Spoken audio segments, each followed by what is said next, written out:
we give away our personality in everything. Whether you eat your favorite thing first or last in your plate talks about who you are. And we talk about delayed gratification, and one can observe all these micro choices to talk about what kind of person you are. And handwriting analysis, or graphology as the word goes, talks about that specific study where they have kind of taken around 800 strokes, put it on the paper, and the permutation and combination of it talks about who you are as a person. I can see these patterns and I started blabbering away. I said, oh, your cupboard is like that, your behavior is like that, you get angry like this. And these people, strangers, they're like, how do you know? How do you know? People have the tendency to get settled. Very few people I have met who on their own at initial stages of their career would change and challenge. This is an episode I've had the most fun shooting. My guest today is a true blue multi-potentialite or a multi-hyphenate personality, and she's also a very dear friend. She's a CXO coach, an actor, a behavioral analyst, a podcaster, a graphotherapist, a creator, an entrepreneur, a cheerleading daughter to a high-performing mom who turned an entrepreneur at 64, and the list wouldn't end.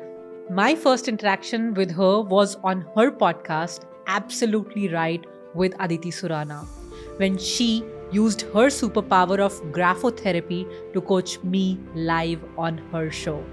Which, by the way, she does it again in this episode. Don't miss it. A very revealing and insightful conversation since then turned into a very beautiful friendship, and we have since then shared many common interests and been a part of various communities together. Aditi has coached over 1,000 CXOs using various tools to instill in them high performance habits, growth mindset, overcoming deep-seated fears, embracing your strengths as much as your vulnerabilities, and so much more. She shares some very powerful insights and some case studies in this conversation with me. If you are a part of the C-suite or charting your path to be a CXO, this is an episode you cannot miss. Now, let's hear what this CXO talks. Thank you for being here today, Aditi. Thank you. But before I say anything else, सबसे पहले, you're looking just beautiful, so elegant, just like a wow. Thank you. That's so Sonia. Yes. I had to say this. Yes. I'd like literally reserve this. मुझे पता था कि Aditi आएगी. I'd like literally visualize this. She'll be in a beautiful sari, draped in such an elegant way. मेरे को ये बोलना है. So beautiful, so elegant, just like a wow. Thank you, thank you. I take it. Thank you. I know there's so much happening in your life. But before we come where the action is happening right now, I still remember that time when we had our conversation. When you were on my podcast. Yes, you were my guest and we interviewed and coached, and I remember the conversation. Yeah. And, I still remember that time when you'd asked, before the episode was recorded, you'd asked me to pen down something on a plain paper and you were to analyze my writing. And I was like, yaar, handwriting. Well, I was never good at it, even in my school days. But you said, like we don't body shame, we also don't handwriting shame. I was like, dude, she's the dude. Yeah, that's my favorite line, because whenever I ask people to write, they go like, oh my God, I have never written. Last time I wrote 10 years ago. And I'm like, that's fine. And my handwriting is bad. I'm like, that's fine. Yeah.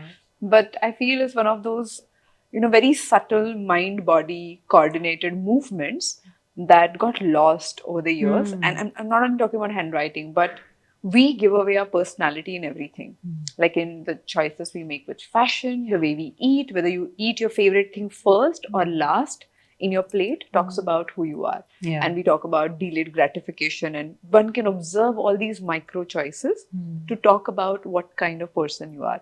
Yeah. And handwriting analysis, or graphology as the word goes, talks about that specific study where they have kind of taken around 800 strokes, put it on the paper, and the permutation and combination of it talks about who you are as a person.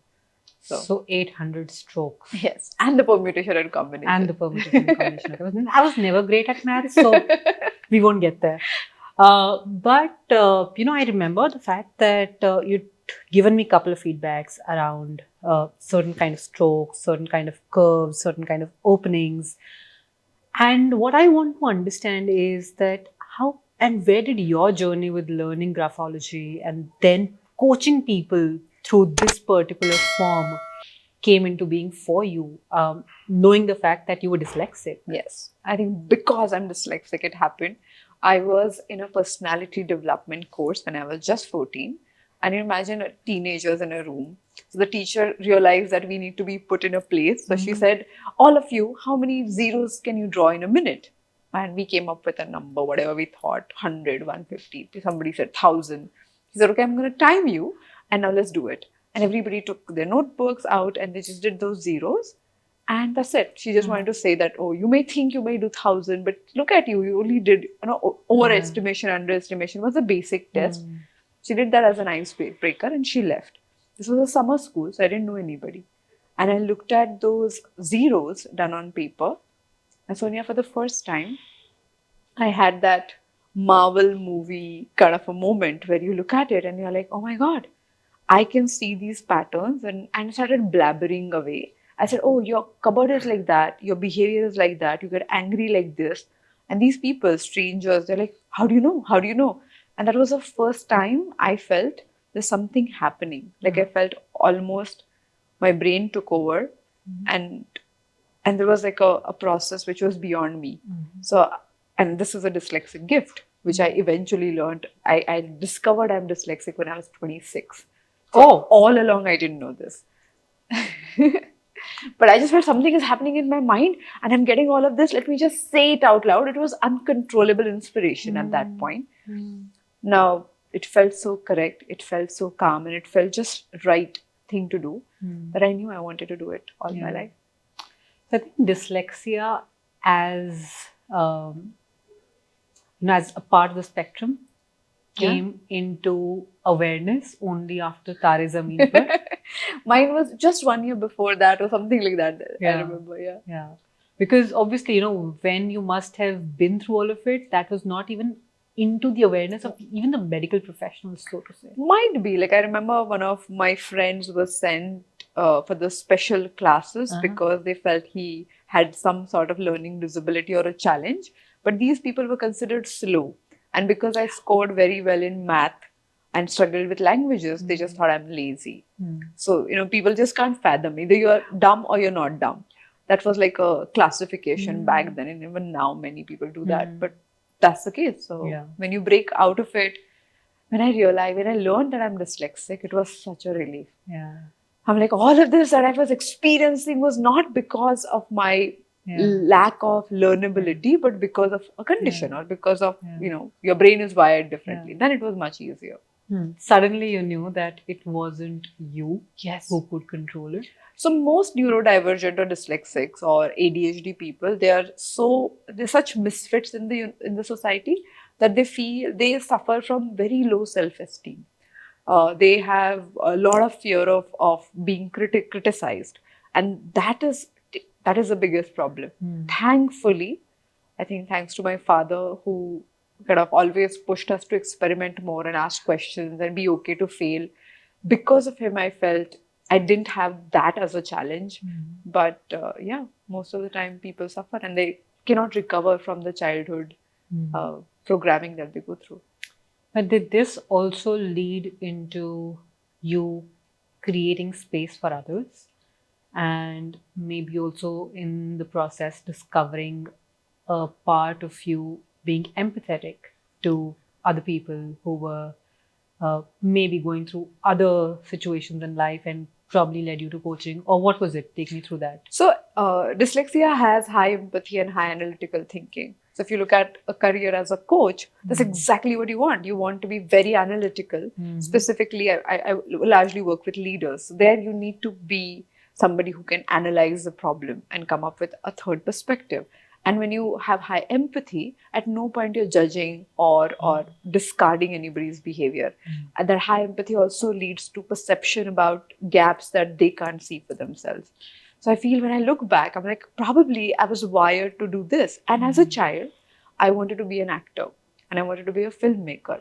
when I was, I think, 4 or 5, I shot for some, I think, documentary film or something. And I was on the set and I looked around and I'm like, this is what I want to do. My father very smartly said, okay, great. If you want to find your characters, please observe people. And that's how I had, by the time I became a professional, I had years and years of observing people as my database, which I had always taken interest in. And here I was given a tool, or I received this tool from nowhere. And then I obviously trained myself. I did many international certifications in it to understand how can I take this, which is happening in my mind, and make sense of it for people around me. And how do I give right vocabulary to it? And more I studied different psychometric tools, different methods of coaching, I realized that by tweaking something, by giving right kind of feedback, by defining somebody's behavior in a way that they can't see it, the change can happen. And for me, that was very powerful. I'm like, how can you just say that, oh, you're not this, but if you look at your problem in this angle, people just leaped and they just changed. Yeah. And I thought that was extremely powerful. The power of feedback and right way of giving feedback. Yeah. And somebody who is, people generally describe the session that I do as like looking into the mirror. Wow. And I feel that's such a compliment, because it is where you see yourself and you accept yourself, and no matter what happens, it's okay. Yeah. So yeah. You talked about that moment in life when you wanted to become an actor. Yes. Yeah. And on this note, here is something that I want to bring, which is one of my favorite things about your journey that I've seen from the time that I have known you. Okay. I'm going to take a moment to bring this here. Okay. I wouldn't mind you redoing it right now. Okay. You weren't prepared for this. Okay. क्ली मध्ये आपल्या सगळ्यांचं स्वागत आहे. मतलब आप सबको मेरी तरफ से वेलकम. आज आप जो भी एकदम ट्रिगर होके आए हुए हो, उनसे बात करने की बहुत जरूरत है, क्योंकि जो ट्रिगर आपका दिमाग में जाता है, जो इमोशंस ऐसे बॉटल्ड अप होता है और उसकी वजह से आप जो भी बोलते रहते हो, वो सब हमें बहुत तकलीफ देता है. और स्पेशली हम लोगों को जो आपके मेंटल फिटनेस का ध्यान रखते हैं ना, वो लोग बहुत ही ज्यादा प्रॉब्लम में चले जाते हैं. तो इसलिए आप सभी को बताने का है कि ये ट्रिगर और रिएक्शन जो करते रहते हो ना, वो सब कुछ आपको सॉल्व करना पड़ेगा. जो भी नमस्कार वमस्कार कर रहे हैं, एकदम नमस्कार. आप सभी को एकदम रेडी होके आने का है. आज मैं कुछ 3 लोगों को अरेस्ट करके यहाँ पे लाई हूँ, 3-4 लोगों को, जो सभी एकदम ट्रिगर हो रहे हैं, बार बार ट्रिगर हो रहे हैं. वो सारे हमारे कैदी है. वो कैदी लोगों से बात होगा कि वो किस बात पे ट्रिगर हो रहे हैं. अगर आपका भी वो ट्रिगर है तो प्लीज यहाँ पे आपको बताना है. ये जो कमेंट सेक्शन वगैरह बनाया ना हमने, उसमें लिखने का है कि किस बात पे आपको ट्रिगर हो रहा है, ताकि वो कॉन्वर्सेशन में हम लेंगे, उसके बारे में बात करेंगे. और बिल्कुल याद रखिएगा कि ये वाली जो बात है वो हल्के में लेने का नहीं. क्या हल्के में लेने का नहीं. तो I love this character that you created. And that's when I noticed the actor in you. You were doing other things as well, because that was the time we were also part of the LinkedIn Creator Program. And you were also creating other characters. You were the one who was experimenting the most on LinkedIn, not making it the usual boring, mundane stuff, the way people usually post. You were experimenting. That's when it started showing up that, Aditi Surana, the coach, is one person that I know. But there's Aditi Surana, the actor, who creates characters, who gets involved into them and brings out so much life, yet creating moments of insights, bringing out moments of wisdom, like this Atta Maji Satakli was all about emotional triggers that people went through, and it just made sense to dress up like a police officer and become that character and just do Atta Maji Satakli. That was fun. Thank you. So there's this part of you, Aditi, the coach. the serious, stern. Not really. Yeah. Like this is what I feel, and I feel people generally think Mhm. coaching must be this very serious process. I disagreed with it from the beginning. Also because I am like I'm as trained as an actor. I'm a Bollywood buff. I feel it can't be. And I would like in the middle of like a CXO session break into a Bollywood analogy. And people would get it. And I feel Bollywood के पास हर चीज का जवाब है. Is my favorite line. I'm like हर चीज का आपका कोई भी problem हो. And I would do that. And no matter how tough the situation was, I felt bringing the levity and humor to it changes the way we look at anything. Yeah. So, yeah, I remember, and it's also my life principle. Yeah. The days where, this is something very personal, but I was given an option to choose my divorce date. Okay, I was supposed to sign the papers, and it was very significant and all of that. And we had 3-4 options, and I'm like, wait a minute, let me choose the day of my anniversary as my divorce anniversary. I'm like, kaun karta hai aise? And everybody's looking at me like, why would you do that? I'm like, because nobody would ever do this. And I laugh about it. Every time I remember that day, now I laugh about it. And I think that's the biggest gift I have given to myself. The most traumatic situation, it's not as traumatizing when I think, because I can't think about my decision of making a funny choice, instead of making it like only a sad choice. Yeah. So I feel that is very me. As a It coach also is. I'm like this. as an actor also I'm like, I think it just comes. I need to get onto the waiting list. But I think acting, if I break it down, it's the same thing. Is studying behaviors, is being empathetic, is analyzing the objective of the characters. So for me, it's very close. Also, I feel sometimes as a coach, you don't get challenged enough because the conflict is as far as the client wants to go or the problem that they have in their life. They do not necessarily intensify this. But I feel people happen and the real personality comes out in the conflict. So when I act, I feel you challenge yourself to go to that conflict, because most scenes are about either extreme love or extreme anger. Everyday life scenes are not in the scripts most of the time. So when you get to play that, I feel this is where I get to challenge myself. And it's a lot to do with a process of self-discovery as an artist. I'm sure. So you talked about this part where you said that even coaching, when you're working with CXOs, it's almost like opening up a mirror to them. Yeah. Right? So for you, did acting become that process of opening up the mirror to yourself? I feel art, and I look at coaching as a very, very artistic. And I don't know, most coaches probably do not. But for me, it is like being really honest in the moment. And when somebody opens up their heart, this is Haruki Murakami's line that, things get better. And I feel when people do that in coaching, I feel I am mandated to do that for myself. And if I can't do it, there's no connection. And I feel throughout, it has been an artistic journey. And that's why people have these breakthroughs which are beyond imagination. Of course, I have tools like graphology and other psychometric tools. But I also feel beyond everything, the willingness to be as vulnerable, I think it's very, very important in coaching. If you're not vulnerable, then you're like always sitting there and like, let me teach you. And I don't think it works. It's like, let us learn and let us figure the problem out, is where I feel a lot of empathetic coaching happens. For me, that's fundamental to any process. Acting is where you kind of push your limits. And I get to become, for example, my client. Because if I want to play somebody who is in that situation, struggling, here I'm sitting little away and observing it and being vulnerable towards. But when I wear someone's shoes and becomes that person, you just get surprised. There's so much of discovery that happens. I think the student in me, who is a behavioral analyst, who's constantly observing people and learning from them, is satiated when I act, is satiated when I coach somebody who teaches me something new. So I think, in short, I'm constantly looking for those areas of growth. And in whichever way I get it, I'm game. It's more of that. Yeah. And I can only imagine that must be such a beautiful process of self-discovery. It is. You talked about graphology. You mentioned this again. And from what I understand, that was one of your first few methods of really starting to understand people, starting to see those patterns emerge.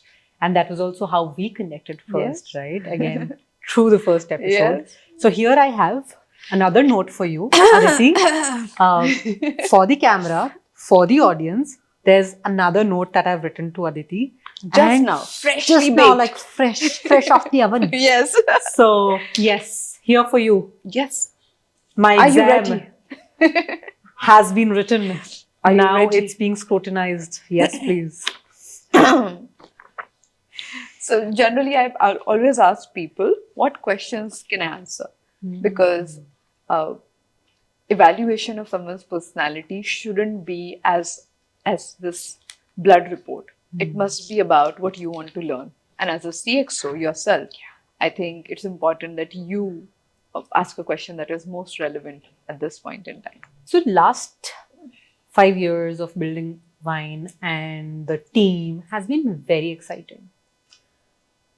Has had its own ups and downs. There have been those times when things have been very turbulent, where we felt like, yeah, nothing is moving forward, things are getting delayed, cash flow issues, multiple things happen, right? Despite the funding, still there are things that happen.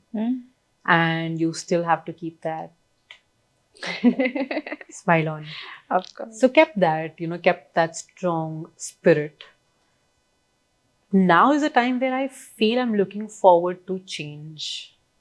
Change not in the sense of a very directional change, but I feel that a change of place, a change of the environment will do us good. But again, that's a business decision to be made, yet there's a lot of emotion involved because somewhere you've created from the scratch like a seed that has been nurtured in one place, and now you want to move and set up another seed at another place. So it's a huge call, which is exciting, yet Scary. has my tummy in the knots. It's scary. So I think I'm seeking clarity in that space that, is this the right time? And maybe this is not the place to ask this question. This is not a TED reading. Thank you. I'm like, I can't tell you whether you will do it or not. Let me just look at it. No, that's not happening. I'll goblet here. No. Yeah, so, from the perspective of getting that clarity, I don't know what directions should I seek. What is it that I should look at to be able to get some more answers? Okay, so maybe that's the direction I would want to head into. So whether you make the right decision or wrong decision is not the question you're asking me. The question you're asking me is, how can I make the decision making process more controlled, easier and direct for myself so that I have my clarity, not even the answer, but clarity.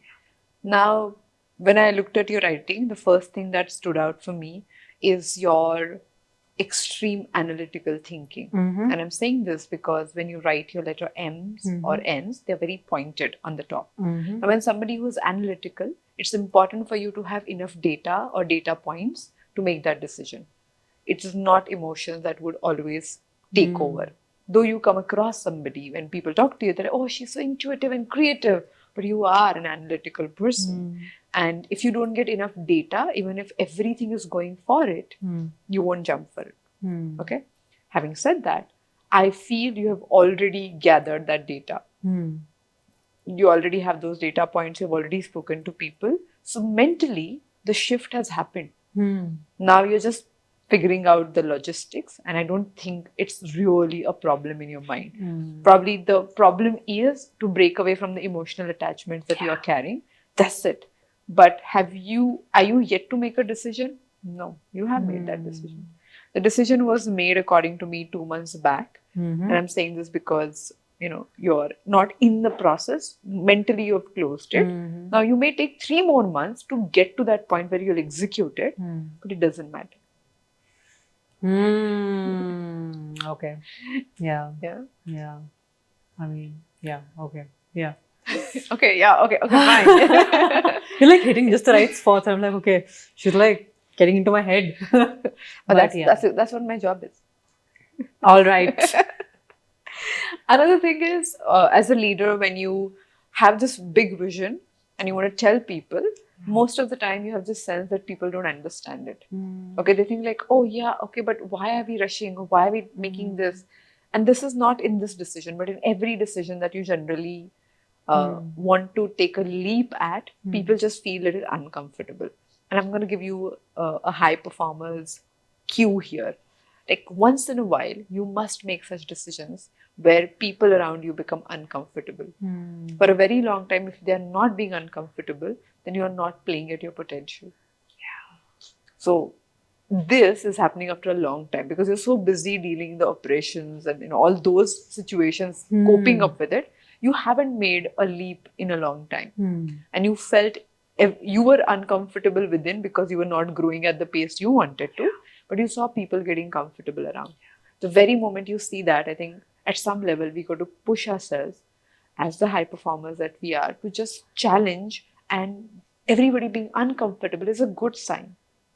It's not a bad sign. Most people think, oh my God, I don't want to do this. That conflict, which is induced, is a good idea. Because if you don't do it, people don't challenge themselves naturally. People have the tendency to get settled. Very few people I have met who on their own, at initial stages of their career, would change and challenge. And there are people who are high performers who continue to do that. If you don't commit to that continuous growth and continuous challenging your own self, and I have read this term called self-elected challenge. And I loved it. I'm like, self-elected challenge. And you want to make this growth move, and it could be a right or wrong decision, but you got to do it because it matters to you. So I think you must. So, you talked about self-elected challenge, and one thing that you talked about is that oftentimes leaders face this, kind of a dilemma that they don't want to make people very uncomfortable. Yes. But that also comes like, if I talk about, let me talk about myself, right? I would tend to feel before making people very uncomfortable once in a while that यार बड़ी मुश्किल से team build होती है. The last thing you want is attrition, right? People getting cheesed off with the discomfort and then wanting to just think of other opportunities and so many other things that, what is the consequence of that potential discomfort? I think that's one thing that possibly is a hindrance to creating that discomfort. What else do you think, in your experience of coaching CXOs, have you seen stops them from making their teams and people around them uncomfortable once in a while? Not having the tools. Like we all get uncomfortable, but when people around you would know that there are tools and there are mechanisms in which I can take these steps, then it is not as difficult. And I'm going to give you a very different example here. My mother is 64 and she's 67 now, but at 64 she started her business of making laddus. She makes ragi laddus. And we thought about it during the lockdown. She used to send tiffins, and it was a lot of loving process. And all her life, I've seen my mother being very scared of taking, making decisions, doing anything new. In the last 3 years that she showed interest in running a business, my sister and I very consciously created the tools required for growth mindset. So every time we caught her feeling scared or uncomfortable, instead of just giving her the solution and solving the problem, we gave her a tool. So it's okay, these are 3 evaluations. Why would you choose whatever you choose? And she said, I would choose this because of this. I won't choose this packaging. So all these decisions were given with a tool of celebrating making wrong decisions. So as a leader, if we create an environment where people are given tools and not answers, they get very, very empowered. And she recently shot with Ranveer Brar. I saw. And on the show, when she was shooting, and it was my Masi, my mom and I were on the show as a team, and we were cooking, we were making those laddus there. And she was cooking, and my Masi got very hyper. And she's like, oh my God, this will happen, because she got stressed. It was a time-bound idea. And my mom looks at her and says, it's okay. We'll figure this out. If we get upset, the food would change, and we might as well stay calm. And I'm observing her and I'm like, oh my God, this is where the tool kicks in and it goes beyond the person. The same person, right? Like Yeah. all my life, I've seen my mother being averse to risk and averse to stress. And here she was with the tools and practice, the team becomes completely different. And I've seen this with small entrepreneurs, I've seen it with corporate leaders. When you know that you trust the tools, you can take that leap. And I must tell you that I understand the short term challenge of people leaving, but let's look at it. People leave. Like they have their, back in the day it was 10 years, 5 years, and now it's like literally 18 months. Yeah. Maximum 2 years that people would stay with you. So we generally have that much bandwidth with people. The only reason that they would stay now is if they're enjoying the work, if they're learning something new, and they're challenged in some or other manner. Otherwise, people have multiple ways in which they can make more money. Everybody is doing 2 or 3 things now. So why would they be around? If they do not feel that the organization or the leader is invested in their growth, I don't think people have any reason to stick around. Yeah. So when they know that it is not only you making them uncomfortable, but this is how they can implement the tool and grow in the process, they would. Your moment of sharing that journey that your mom had, that Aika transformation of her using that tool was beautiful. I was like, I'm telling you, like, you get these moments as a coach a lot, but when you see that your 67-year-old mother doing it, it is very precious. Yeah. And I have savored those Aika laddus. Yes. So I know how much they're made with, like, Love. so much love they're made with. Yes. Yeah. Just the right ingredients. So much purity. And they're beautifully packaged. Yeah. You can see that care and that delicate way of ensuring that it reaches the person in the right way has been. And that's my mother. That's like the thought. she prays before she makes everything. And on the show when she was shooting, she's like, "मैं ऐसे prayer करती हूँ." Like as innocent. But imagine, like we all have these. Even as a leader, you see a spark, and all we can do is create an environment. We can't force growth. We can't force high performance. The only thing we can do is we can invite people to play the game.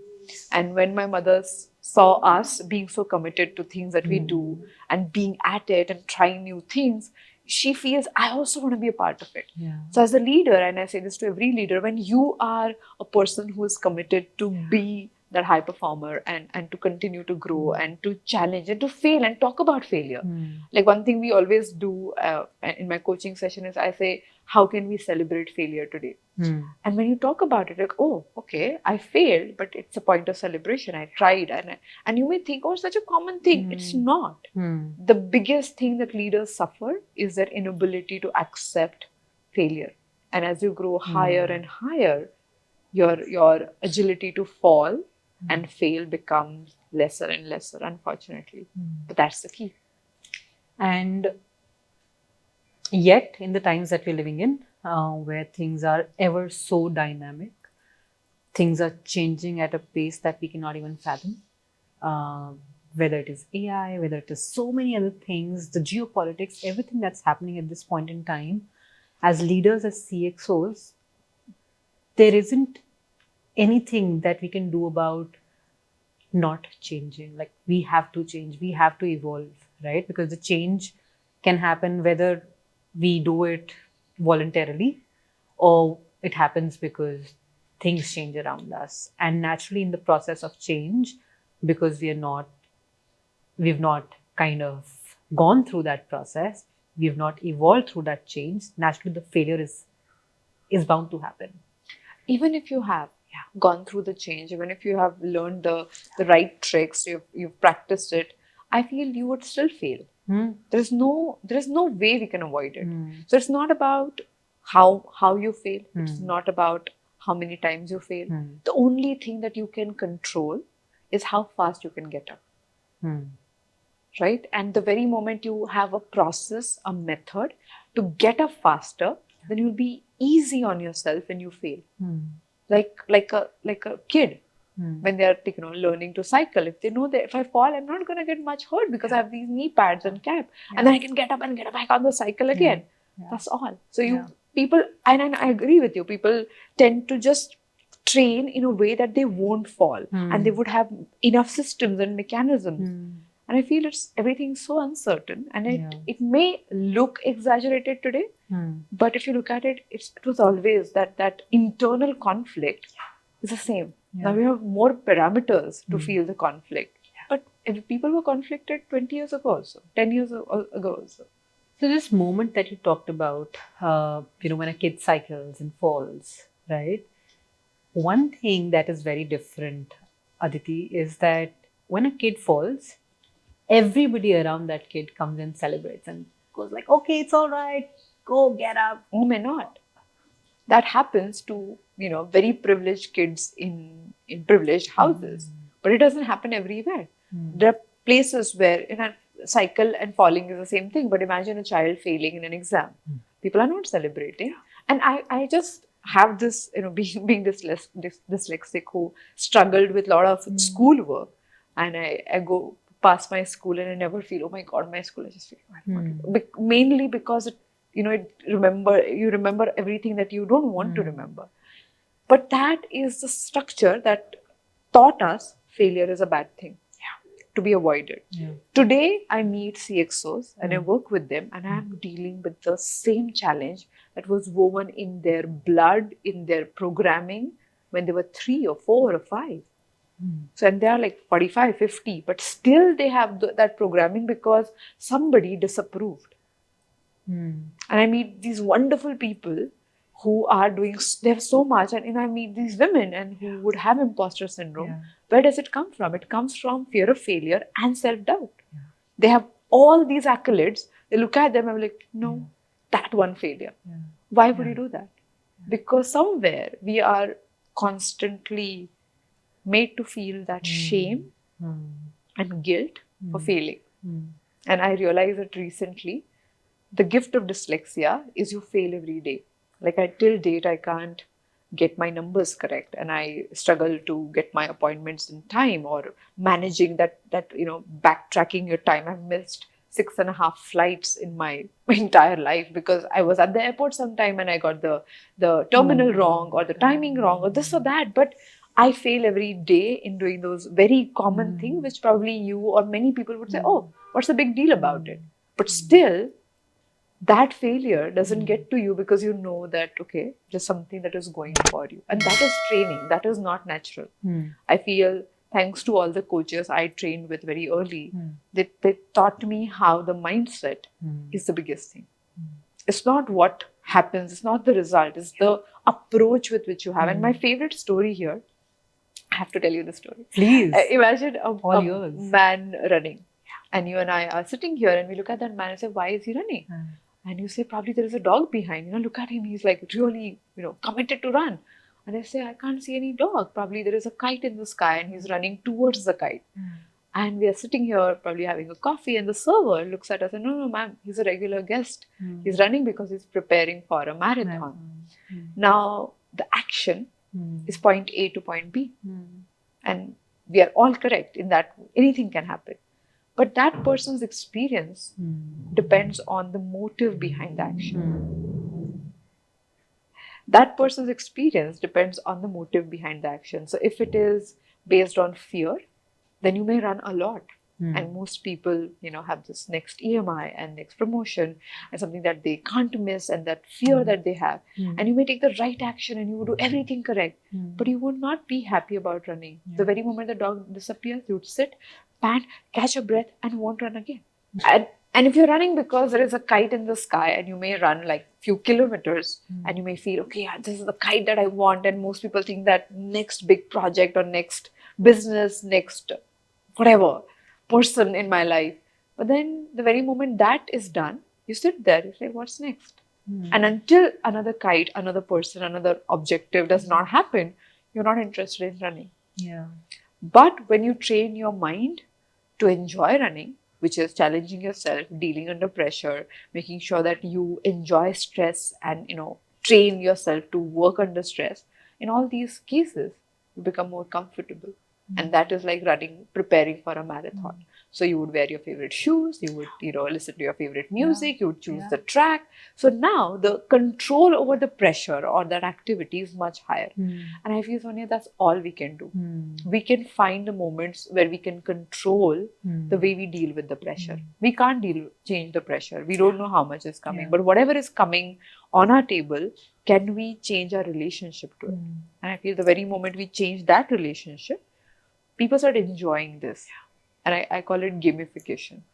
You create a game out of your most challenging objective. Absolutely. And also another thing that kind of came to me as you were talking about this was the book called Atomic Habits by James Clear. I know it's one of your favorite books too. And one thing that James mentions time and again is that achieving a certain goal is never about the goal itself. Yes. It can never be about that particular objective. The best way to achieve what you want to is to make that as a part of your identity and create systems around it. Yes and no. And thank you for asking me that one specific question, because I feel the way he looks at it, and I feel that identity that you build and you get into that identity, I feel sometimes when you make something very close to who you are, and if it doesn't work, you feel destroyed. Okay, so he says that, and I remember reading that part where he says, if you want to become a writer, don't wait for any publisher. Even if you write a little bit, you are a writer. Okay, and that's great. If you're sticking to being a writer and building a skill as a writer, what most people do is like, I want to be a best-selling author. And what would I do here? So if their identity becomes like the successful identity, that you start secreting different hormones every time you want to have that identity which is celebrated by others. So people forget that what he talks about is the identity which is based on the skill that you engage with. And I am also saying this because a part of my training is into Yoga Sutra and yoga. I studied in Rishikesh. I did my yoga teacher's training course 12 years ago. And what that did to my entire process of coaching, it created a different base altogether. Again, every time I looked at a person trying to build a skill set, I realized people need to know that just being efficient in your skill as a leader, as an accountant, any skill that you pick up, that should be the game. What you get out of it, that recognition shouldn't be the game. And there is a Sanskrit shlok in Yoga Sutra. It's in the second chapter, 47th shlok. There's a word called prayatna shaithilya. And it is so beautiful that I have it printed in my office. It's one of the frames. It just says Prayatna shaithilya. Prayatna shaithilya. Prayatna means efforts. And shaithilya means numbing of efforts. Okay, and word prayatna shaithilya can be loosely translated as effortless. But effortless feels like, something has become easy and it's effortless. But the way this word describes it, it means you practice something to a point where your efforts feel non-existent. So you have mastered that skill to a point that it turns out effortless.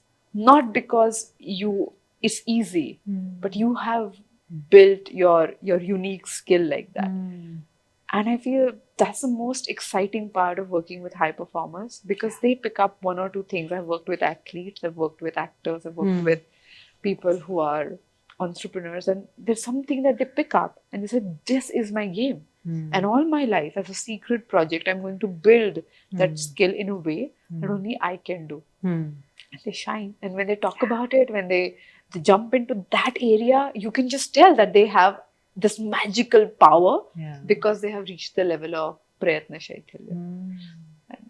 So I feel identities are great, but people start identifying with the perks of that identity. And also to a certain extent around the thresholds, the the whole hype built around that particular identity. Yes, right? validation. And I feel that's the problem, because with thanks to social media and everything, we just constantly do something and like, hey, I've done this.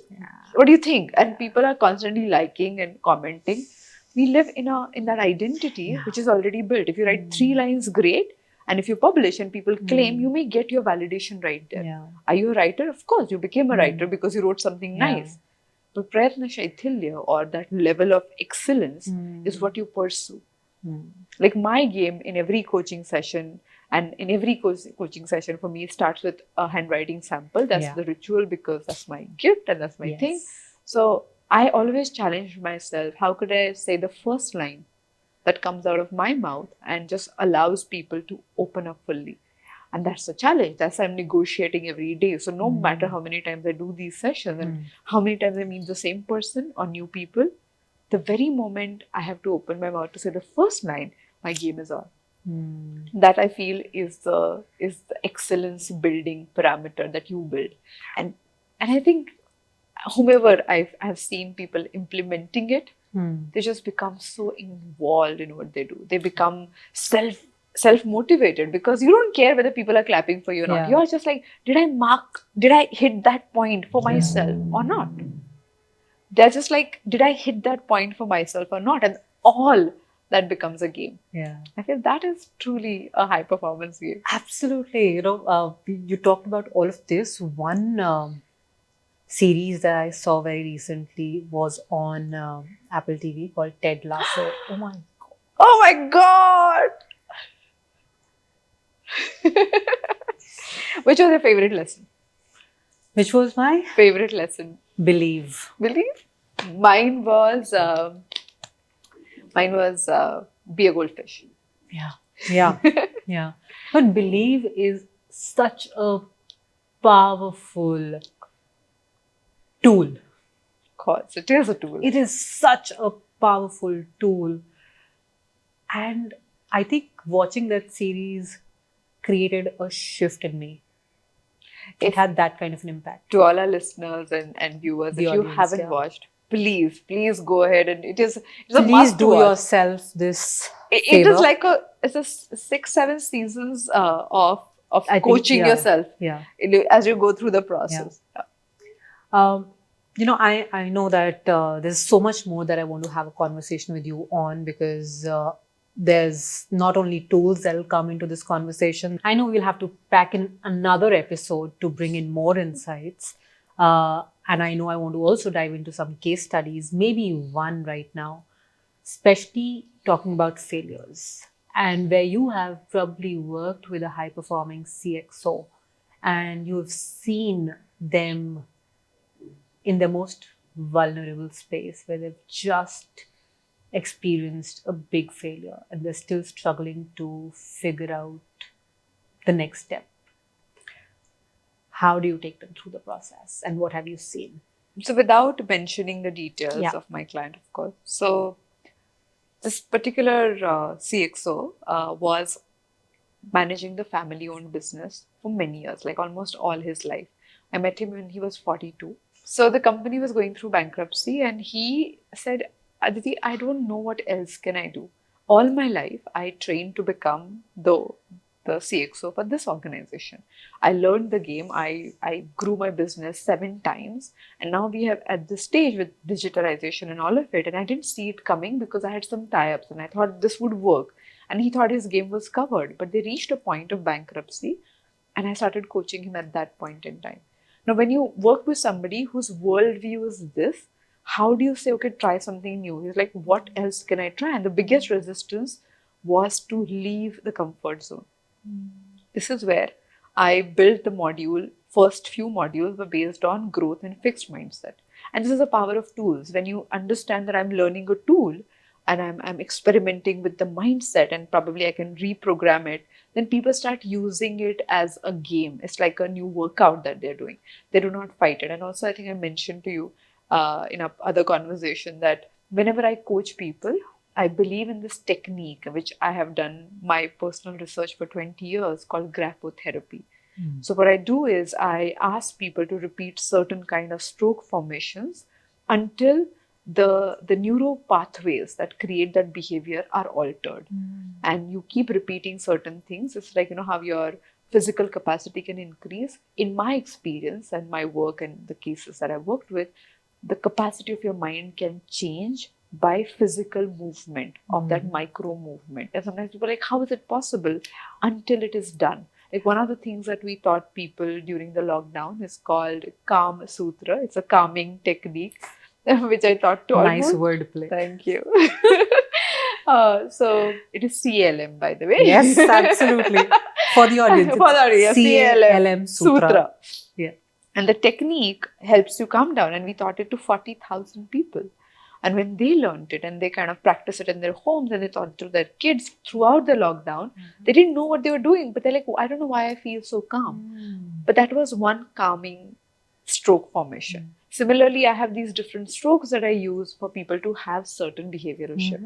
So with this particular founder, I started working on improving fear of failure, execution in a way that he had not done before, and working on self-esteem. Because when you have a public failure of that kind, it's not only the financial crisis, it's everything else being taken away. So I feel people are robbed of their dignity as CXOs, and you're so used to being this celebrated person. So all of that was changing.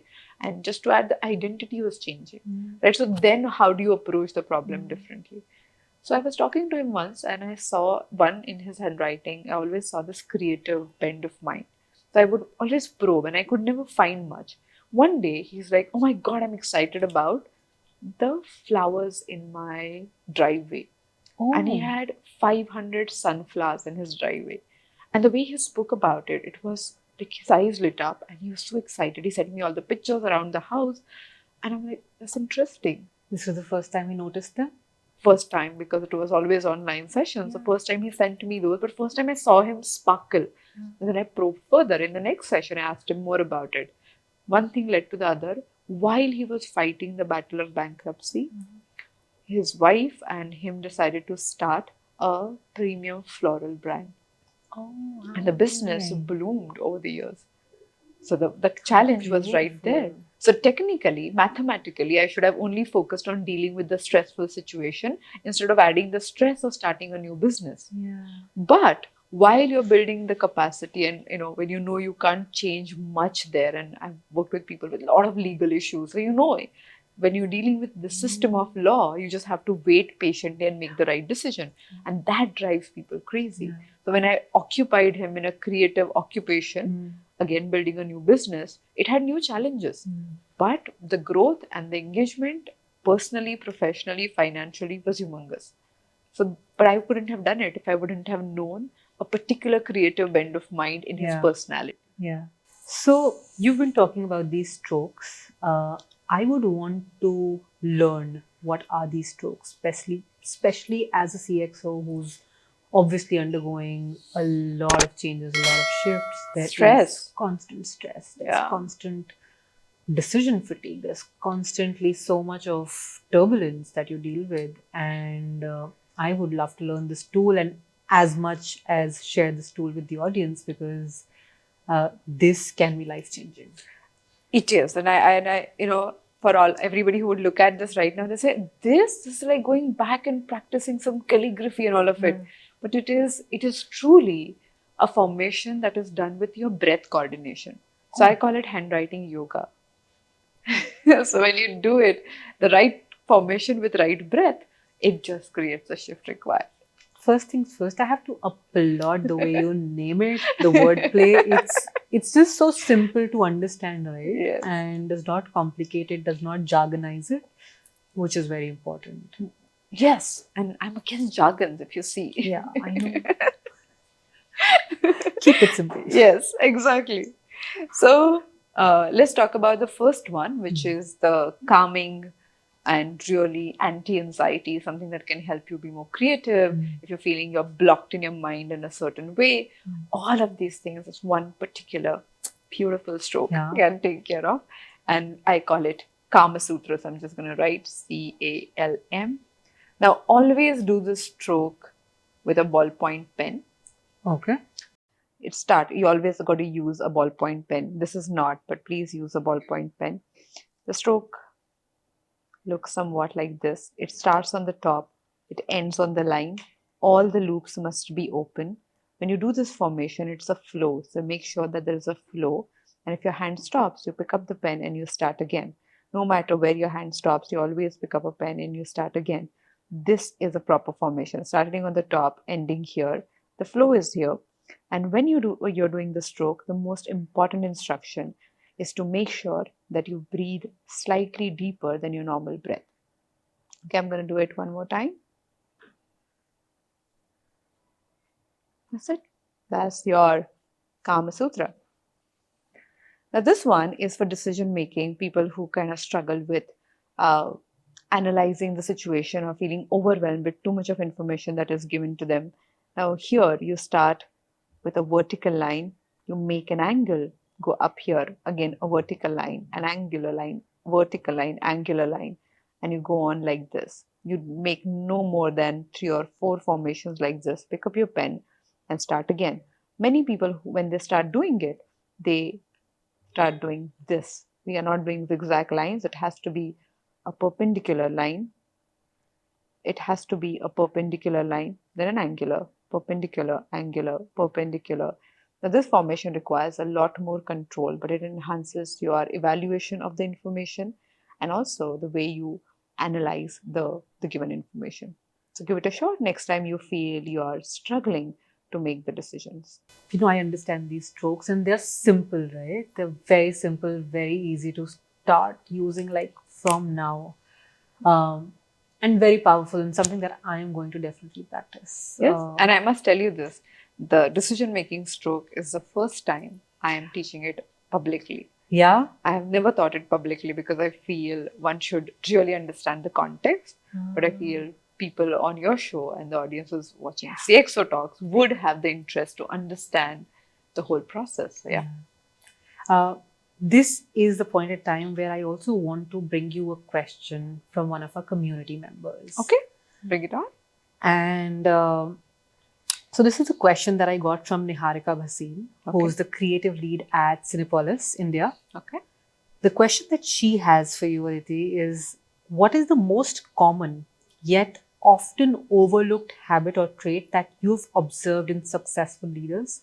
And how to cultivate it if you are an emerging leader. And she's also given a rider attached to it that please don't share one that they gloat about, but something that the CXO coach has personally noticed. So Niharika, one thing that I can definitely tell you from the time that I've known Aditi is that she's authentic AF. So no gloating, all real shit stuff. Thank you. So I feel one thing that people don't talk about, and I also feel they cannot talk about because it's so natural to them, is self-evaluation. One thing these CXOs, high performers, constantly do, and they have knowingly or unknowingly the systems and also the team members in place, is to check on what happened and what went right or wrong every now and then. And it also comes from Csikszentmihalyi's concept of flow. The state of flow gets induced or enhanced when you have constant feedback mechanism.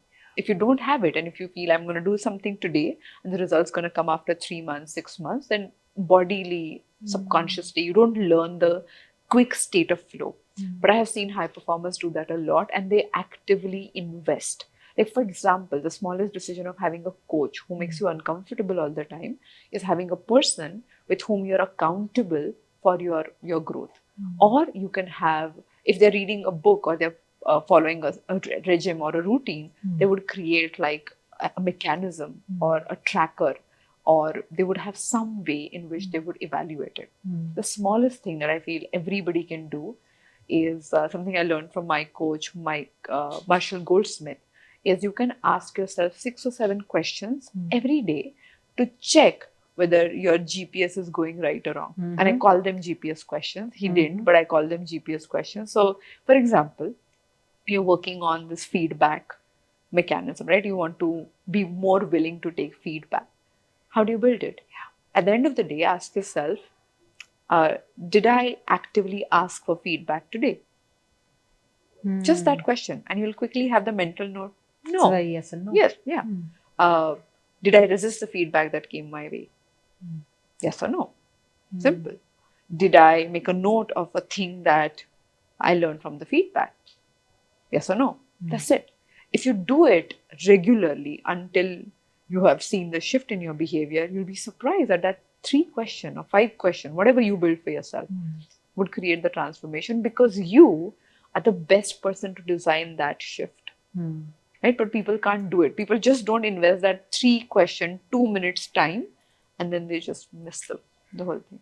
So I have seen high performers being very active on feedback, and most people avoid feedback, unfortunately. And I think that's how high performers are high performers, right? There's a lot of self-reflection. There's a lot of taking and asking for feedback actively, because that is what helps them grow. Otherwise, why would Virat Kohli require a coach? Yeah. Like, at this point, he already knows he is like the GOAT, as they call it. Yeah. But most GOATs would have somebody giving them feedback. Absolutely. Because they want to get better. The micro shifts are the key elements. Like, it's not in the big thing always. It's always in the micro thing that when singers, they just have that one extra sur or that one extra shift in their voice. Actors, everybody, not only creative professional, leaders, leaders who stay very calm under a pressurizing situation, and they don't lose their calm. They articulate differently. All these things that they worked upon. Yeah. It is not a magical thing. They work upon, they say something which is a foot in the mouth moment. They observe it. They're like, oh, next time, because self-evaluation. Self-evaluation is the key. I so relate to this.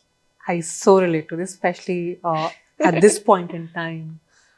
Of course, there's so much more work that has to go into who I am. But I just, one thing that I practice is that I acknowledge myself for the small changes that I make. Wow. Whenever I notice that, today I noticed this. I acknowledge myself, could you notice this? Because that actually gives me a constant, push to continue noticing such moments where I need to work on. That is growth mindset. Yeah. Growth mindset is this continuous desire to make small shifts. You said it. Yeah. And from the person that I was, if there was something that happened which was a wrong decision, which was a major faux pas, I used to curse myself. Like, how could you? And I'm like, okay, it has happened. You talked about that goldfish mindset, right? Ho gaya, abhi chalo, move on. But what next? Right? Now you don't want to carry that mistake again. So yeah, those things. I want to know from you, Aditi, what are your rituals? You are the coach. You are the CXO coach. What are the CXO coach rituals? I actually asked CXOs, what are your CXO rituals? Yes. Today I'm asking you, what is the CXO coach ritual like? Okay. So the most important thing, I think, is meditation. I feel I become more available. So it doesn't come across, but I'm an introvert. And for me, talking to people and especially having intimate conversations require work to be okay and, not like have my introversion kicking in. And I feel the meditation, which is Vipassana, which is transcendental meditation. I also did Shambhavi meditation. So I've been like going through different schools and learning over the last 20 years. So in different parts of my life, the format has changed, but meditation has been consistent. And I feel I do take secretly the pride in the fact that I have never left that practice. There's this whole research on transcendental meditation where they showed how high performers could create greater results with their meditation practice. So whichever format you choose, must, very, very important thing. When I feel creatively I'm feeling blocked, and it's very tool based, so there are routines. Workout is an important routine. My Ashtanga yoga practice and my high intensity weight training, both things are extremely important. And I feel if you're a female woman leader, I think please consider having your physical workout as the most important thing. I've seen women neglecting it more than men. Everybody can neglect, but I see women neglecting it more because of their priorities. But I feel, please don't. And I think that's commit to yourself. And that's one of the acts. What would I do for me? Kind of a thing. Third is I have a 20-minute ritual of reading something poetic and or doing some form of art. So I feel art is such an important part of my life. I'm a line artist. I act and also so I think I write. So I feel all of these things require every day knocking and checking on your artistic abilities. So I feel that's my very important ritual. I feel no matter wherever the day is going, as long as I have done these few things, I'm in command. The days I have coaching sessions, there are different rituals because you activate a certain kind of your ability to connect with people. So basically, these are very functional routines. Depending on what role are you picking in, you choose accordingly. I can't deny the power of meditation, and I've been to Vipassana as well. And let me add this. Like I wanted to do Vipassana specifically, and I've been thinking about it. First time I enrolled in 2015, I got my admission, which is a struggle if people know Vipassana, getting through. But I got through Igatpuri one, and I wanted to go, but somehow something else came up, and I didn't go. Then I saw you in Leh. And meditating and doing Vipassana. I'm like, what? You're in Leh doing? And I was so, I don't know why. I looked at your picture and I'm like, this is what I want to do. And next thing I knew is in July, I went to Leh to the same center. Thank you. Thank you. You inspired me to then explore Vipassana as a form. I think, that's one practice that I do encourage everybody to experience once at least in a lifetime. Don't follow it. If you don't have to, don't follow it. Experience it once and give it your all. Trust the process. Give it your all those 10 days. I can't even explain the breakthroughs I've received. And continue to receive. It's not like once. It's just like the process has been like a 3D process. It goes on and on. And I must tell you, like, of course, Vipassana is one of the most beautiful things. But I also feel meditation per se, because people are at a different level, and the thought of taking a break for 10 days is like a big thing for them. It doesn't matter. You don't have to. But give yourself the gift of meditating. Like that's 5 minutes. 5 minutes. Or like a proper technique. Like not only guided meditations. I know some people love it. But meditation is not a relaxation process. It is an activation process. It activates those parts of your subconscious that you don't have access to, which happens in Vipassana, which happened in transcendental meditation for me, which happened in Shambhavi.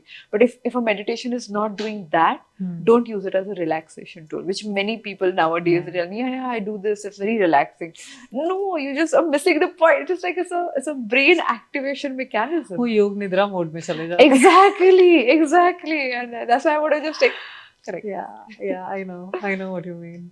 But I guess, to each their own, they discover.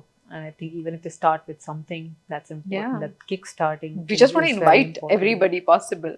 Yeah. We are now at the fag end of this show, which I feel bad about.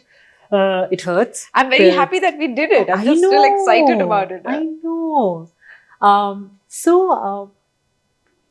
We at CXO Talks, I at CXO Talks ensure that I not only ask questions, but I also speak to every CXO that I speak to and ask them to ask a question to the next CXO. So that's passing forward a question. And in the last conversation, I had with me Meghna Malkan. Okay. So I will share the question that Meghna had. So Meghna Malkan, with her husband Vishal Malkan, they run something called as the Malkan's View. They're creating a lot of financial literacy, especially with regards to stock trading and investment.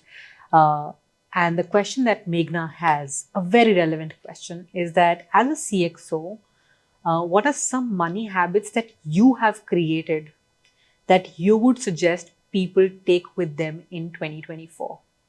Nice. So, I love to shop. I love to shop books. I love to shop clothes and jewelry, whatever. Like a total retail therapy. Not therapy. It's like a sensual indulgence. So you kind of like plan it. I'm not like a impulse buyer. I would just like plan it and I would buy things.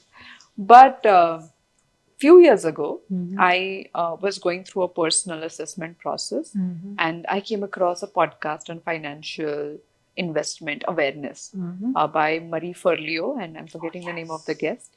And the guest and the woman, a female investor that she was interviewing, spoke about how we don't require as many things that we do.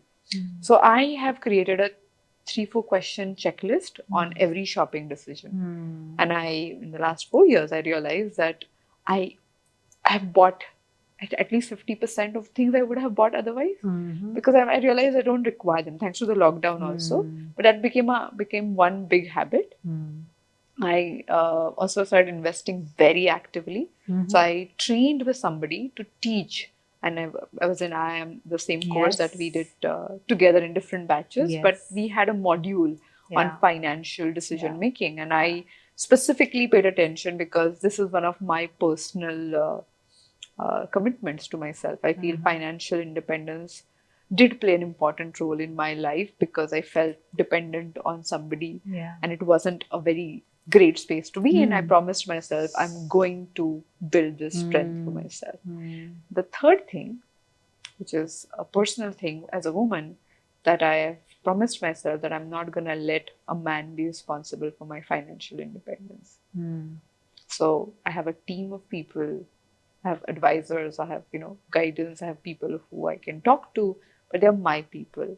And I feel as independent women, we think, oh, we will figure this out. And I didn't pay attention to it until recently. And I'm not going to let that happen. And I feel, that's a mistake. For some reason, I had a mind block. I wasn't aware of it. But I decided to chip that mind block off. And I'm I'm going to work on this on my own. Lastly, I have a game created. So every time I make extra money, I have this grid I created with my financial advisor, and I said, okay, you know what? If I cross this is a green line, and this, if I have more money, it's a yellow line, and then I have something which is a purple line. So you have 3 colors, and every quarter my target is to hit the purple, which is the highest investment. I'm telling you, because it's a game, I am game for it. If it would have been this boring, I have to make this decision, it doesn't work for me. I know there are people who can be that disciplined. For me, discipline comes from a game. So I created a game. So now every time, okay, this quarter we just did yellow. Okay, now next quarter, green. Okay, next quarter. That becomes my... There's a benchmark you're able to see and create and just, go up and down, and you're able to just see it. It's very important. It's very important.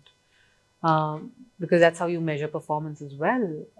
And what you don't measure, what you don't, you can't improve. Yes. And I think that tracking is an important thing. I think in any habit building, any behavior building, any new thing, I think tracking is so creating trackers, different kind of trackers. With that, now it's your chance, Aditi Surana, to pass on the question to the next CXO. My question to the next CXO is, what were her tools when she felt that everything is crashing down? And it was a complete moment of the lowest, the most bottommost point. How did she recover from there? Powerful question. I can't wait to ask. And hear what she said. So before I see you off, I have a beautiful gift for you. Okay. And I want to have you again and give you more gifts. Yes. This is not a coffee hamper. I'll take it as a coffee hamper. Don't worry. I will do a whole thing about oh my God. Yeah. So yeah. The gifting partner should be happy. Anyway, so this I love to call is luxury Ayurveda. Okay. And this is from a brand called Ruveda. A brand run by a very dear friend. She's retained the purity in all her products, which are all essential oil based. Nice. And one of my favorite is the forehead soothing oil, which I sometimes just apply before sleep. She also has a sleep oil, deep sleep oil, and many other things. But yeah, I don't know what's in this hamper. I can't wait. So this is for you from Seema, from Ruveda. Thank you. Thank you for being here.